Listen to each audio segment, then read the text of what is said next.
Hey guys, may ginseng fruit kami.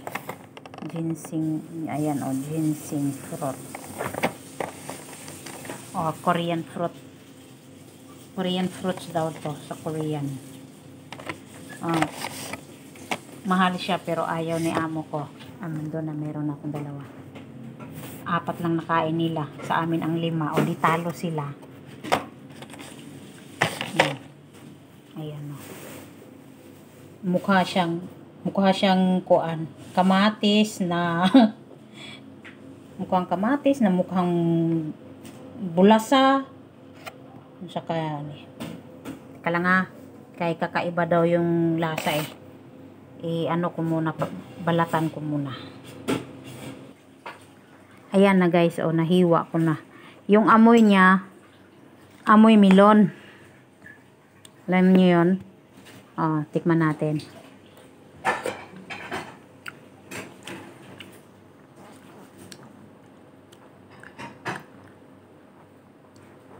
Parang melon tuod nga na may lasang dumay kamatis.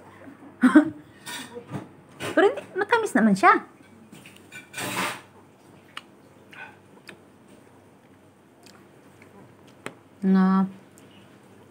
Nga daw may saging.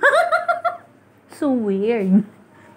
Kaya pala sabi ni amo nga, ano ba tong lasang to? Parang di ko naintindihan kung anong meron to. Pero matamis siya. Pero yung lasa niya, yung marami kang maiko-compare na fruits. Ito ba nakain ko ba parang lasang bayabas.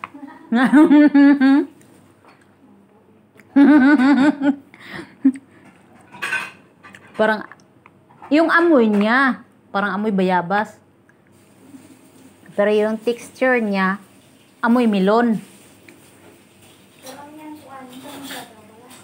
Hindi daw kuan siya, daw melon gani siya, pero ang lasa kag amoy niya iba-iba.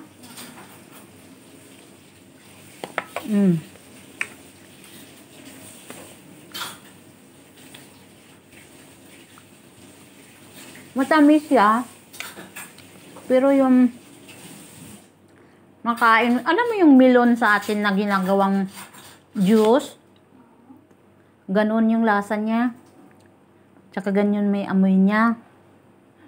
Kumain ka na dito nang ma-judge mo rin to.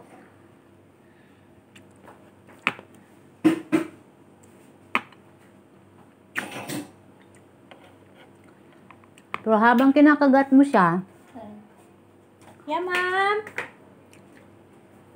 ano daw? Tiaguro.